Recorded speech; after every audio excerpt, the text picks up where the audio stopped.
It is the foremost right and duty of every human to think of one's own rights and to worry about the right violations that happen to every fellow man of the country. The mark of civilization of every human being, that is just beginning with the person's concern towards those who are deprived of the rights. And even though we are limited in number, in fervor, in valor, in vigor, we are having both qualitative as well as quantitative permeability in the society.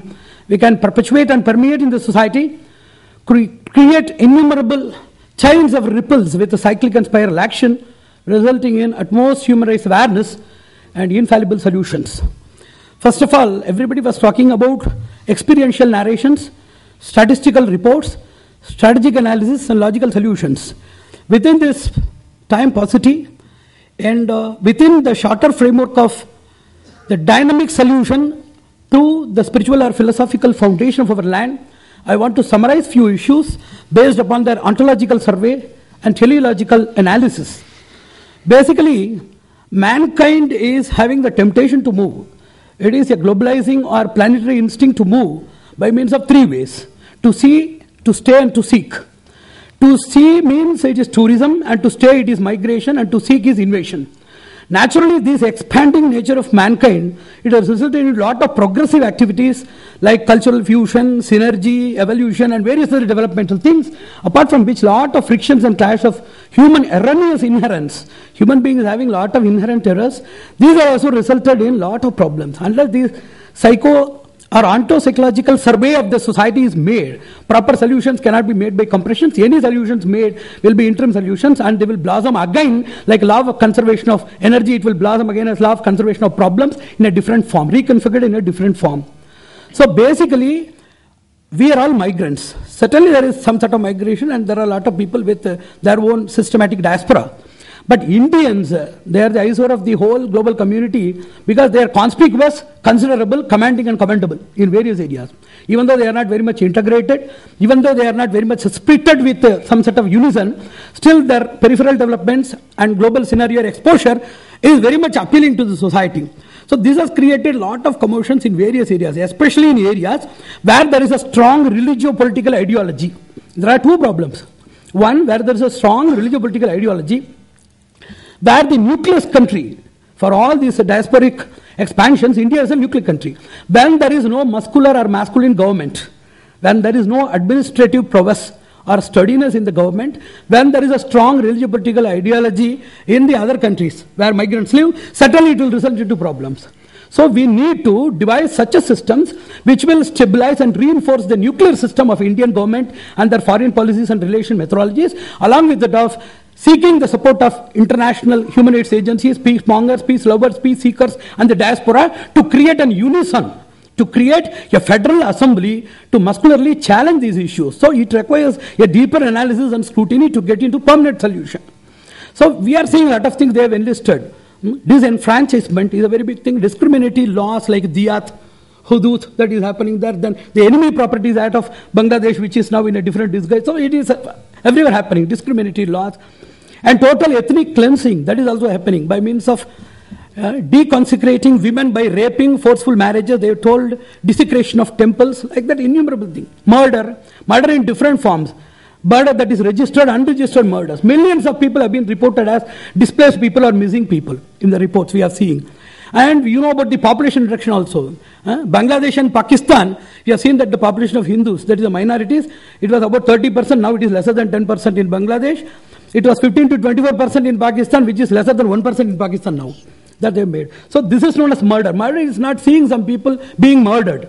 It is so crucial that they are going for ethnic cleansing, which is nothing but ethic cleansing or ethical cleansing from the world. Ethnic cleansing is not a sectorial crime of the society. It is global ethical cleansing. It is cleansing the principles of global ethics and principles of civilization of collective and cumulative way of human living at all. It should be considered as a humanitarian principle, even though projected as something different like ethnicity, language, creed and everything. It should be considered as a basic humanitarian ethical principle. The first point is, whenever we go for migration, somebody asked me a question. Lot of migrants are there, NR, this Pravasi Divas is conducted, lot of NR is there. Why effectively we are not capable of doing that? Effective demography is entirely different from mere population mechanics. If you are seeing thousands of flies inside the room, they cannot make a battalion. If there is a small club, they will all run away. We should know about their integrity, their integral ability to face challenges and support us. We should not count them by heads. We should count them by brains and hearts and might. So that thing is not there. Whenever you count these NRI people, migrated people, how they go for survival, somebody for safety, somebody for academic, somebody for professional, somebody for political and diplomatic visit, and somebody for establishment. All these people, they go for different areas. Whenever we move to different areas, there is also a positive charge. Why God has made us to live in different areas. Very interesting. Our Indian system of understanding migration diaspora that will create tears in our eyes because of emotional uprising. It will create might inside our minds to face any challenges. It will create fear in the mind of the opponent. We should learn that first. Whenever we are living somewhere else, we have the basic spirit and cult of having pluralistic acceptance. We can accept pluralistic people. There is a mark of civilization, which is the real mark of civilization, birthmark and hallmark of civilization is pluralistic acceptance. That is the first thing that we are getting. Second thing is, whenever you are moving with different types of people, you are creating a wider panoramic view of planetary view or globalized view. Then only you can have a global view. Whenever we live with a lot of people representing different cultures, customs and various other things, then only you can have a globalized view. Third thing is, whenever you are migrated, whenever you accommodate migrated people, you can convert their cultural and social energy levels to synergistically emerge as a very great menu for the national development. Unfortunately, we could not do that. We can do that. We can make, if there is a process for waste recycling, why can't you recycle human energy? You are doing with the waste, bio-waste and various other waste you are doing. Why can't you recycle this energy of the accommodants who have been brought here? That should be there. Okay. What is the name given for other countries where we live in our tradition? Uparashtra. If this is my motherland, that is my fostering land. The land nourishes us. That is known as Uparashtra. Second thing is Urubhaga. Wherever we go within the earth, we are just playing in the lap of Mother Earth. We don't have any discrimination. All of these provincial discriminations and demarcations are meant for administrative purposes. They don't hinder us to develop interaction, relation, mutuality and synergistic globalized view. We should understand that. Administrative purpose is different. They don't deal with your acquaintance, affection and altruistic view. So they consider it as Urubhaga.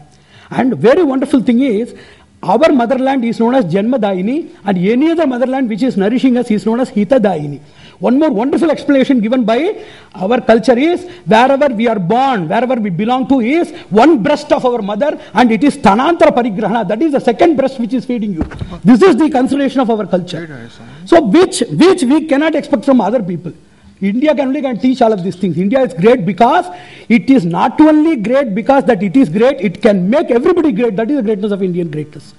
So this should be instilled in every mind through education, through inheritance, through inculcation, through injection, through indoctrination. It should be broad. This culture, no doubt, it is a long-term process, but it will have infallible impact in the society to create a very great sociomorphosis. Rather than all of these things, they are also simultaneously required as a parallel track, but for one-stop solution, final solution, it is very much required. And various people going to foreign countries, they are having different models. One is survival model. They are meant for surviving in foreign countries, they don't bother about anything. Second thing is alienization model, where they are having a cultural merger with that culture. They will not be repatriated here. They won't feel like saying that they are Indian. Third thing is those who are having nostalgia and distance fervor. Whenever you are near Srirangam, you won't go inside the temple. If you are placed at Boston, daily you will be thinking of Ranganatha. That is known as distance fervor in psychology. So those who are having distance fervor and nostalgia, they should be grouped.